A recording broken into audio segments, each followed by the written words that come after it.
جاء فيها وهم ما جاء في اللقاء بالرئيس الجزائري؟ بسم الله والصلاة والسلام على رسول الله. السلام عليكم. نحن مسلمين وجيران، وربي وصانا على الجار، والجار الجنوبي والصاحب بالجنب وابن السبيل. فسي عبد العزيز بوتفليقة صديق حميم منذ عشرات السنين، وأصابه ما يصيب البشر من مرض، والحمد لله رجع معافى.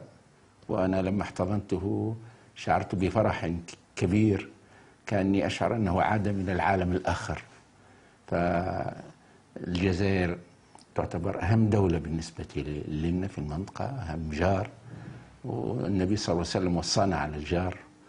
والجزائر يهمها كثيرا لا شك استقرار تونس، ويهم خير تونس، كما التوانسة يهمهم خير الجزائر، لأنه أمننا من أمن الجزائر، وأمن الجزائر من أمننا، وسعادتنا من سعادة الجزائر. ولذلك نحن فرحنا التوانسة بعودة صديقنا وأخينا فخامة الرئيس عبد العزيز بوتفليقة معافى إلى بلده، مشان نهنيو فيه، وحاجة وحويجة نهنيو ونوثق العلاقة مع هذا الجار الكبير والجار المهم اللي هو الجزائر الشقيقة الكبرى. فالحمد لله نحن فرحانين، ونتصور أنا الشعب التونسي كله فرحان بعودة فخامة الرئيس سالما معافى، لما يعلمون من حرص فخامته على استقرار تونس وعلى مصالح تونس. وهذا ما لمسناه في الزيارة، كان أشد ما يكون حرصا على السؤال عن حال التوانسة وعن الوفاق الوطني وعن الوضع الأمني، وأكد لنا أن الجزائر بكل ثقلها تدعم استقرار تونس، تدعم الوفاق في تونس، ما هيش مع هذا الحزب وذاك، ولكنها مع الوفاق، أن التوانسة يتوافقوا، أن تونس تستقر، أن تونس تحارب الإرهاب، وأن تونس تحقق السلم وتحقق الرفاه والازدهار. هذا ما لمسناه من فخامته. شيخ راشد، الرئيس الجزائري السيد عبد العزيز بوتفليقة استقبل أيضا يوم أمس رئيس حركة نداء تونس السيد الباجي قايد السبسي. حسب رأيك شنو سر اللقاء هذايا وشنو أهميته، ما مدى أهمية اللقاء؟ هو مندرج في نفس السياق. الساعة استقباله للسيد الباجي حاجة باهية، لأنه السيد الباجي زعيم تونسي ويمثل على نحو أو آخر يمثل المعارضة التونسية، واستقبال فخامة الرئيس عبد العزيز بوتفليقة لشخصي باعتبار اللي أنا نمثل أحد الأحزاب الحاكمة في تونس، بحيث استقباله للرجلين كأنه يستقبل الشعب التونسي ممثل في المعارضة وممثل في الحكومة، وليطمئن على الحالة التونسية، وعلى أن تونس متجهة في اتجاه الوئام والاستقرار. وهذا مصلحة عليا للجزائر، أن تونس تكون مستقرة وآمنة وأهلها متوافقين ومزدهرين، وبالتالي فشيء طيب كونه يستقبل السيد الباجي. يعني شيخ راجد، إذا نتحدثوا على الوضع العام اليوم في تونس، نجم نقول أنه الوضع متأزم. برأيك شنو المطلوب اليوم لتجاوز الأزمة الراهنة؟ نحن قاب قوسين إن شاء الله من تجاوز هذه الأزمة، لأنه الآن ثم عزم أكيد على أن تونس ما يلزمهاش تبقى في الحالة هذه، حالة يعني نوع من الاضطراب ونوع من عدم التوافق.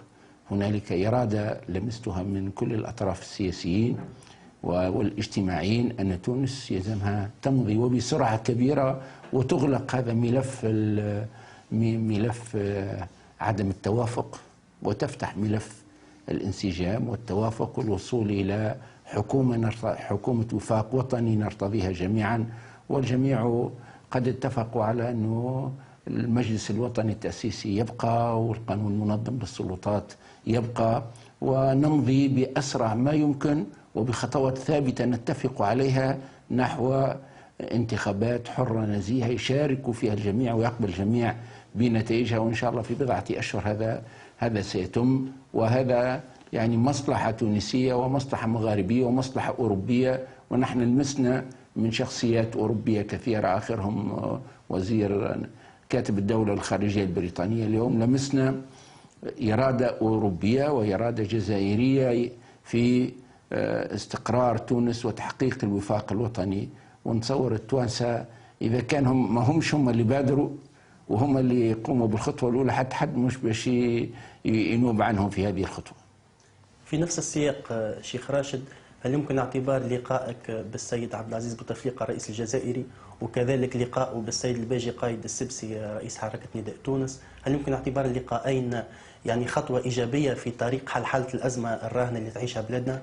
أنا متأكد من أن هذه خطوة إيجابية، لأنه هذه خطوة تأكد أنه الجزائر الجارة الكبرى، والنبي صلى الله عليه وسلم وصانا على جيراننا أن الجزائر عندها إرادة جازمة على أن تعاون التوانسة، تعاونهم في المستوى الأمني، وهذا أمر مهم في المستوى الأمني. نحن في حرب مع الإرهاب، والجزائر عندها تجربة كبيرة في هذا النطاق.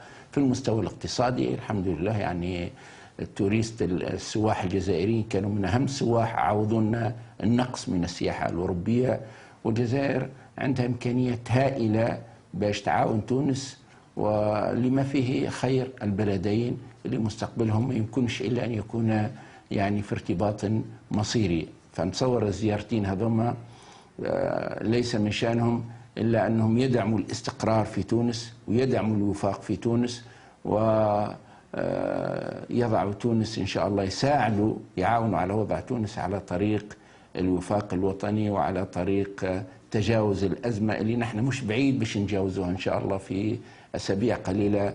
الأزمة هذه باش تكون ورانا إن شاء الله، والانتخابات وتجاوز المرحلة هذه الانتقالية المؤقت ننتهي من المؤقت هذا، وبلادنا إن شاء الله تعطي كما أعطت نموذج متميز في الثورة السلمية، باش تعطي نموذج، أول نموذج عربي في الديمقراطية وفي الوفاق ما بين كل التيارات الإسلامية والحداثية. فتونس لكل التوانسة، والباخرة التونسية ما يلزمهاش لو حد، كل الباخرة التونسية زي ما تهز كل التوانسة بدون استثناء.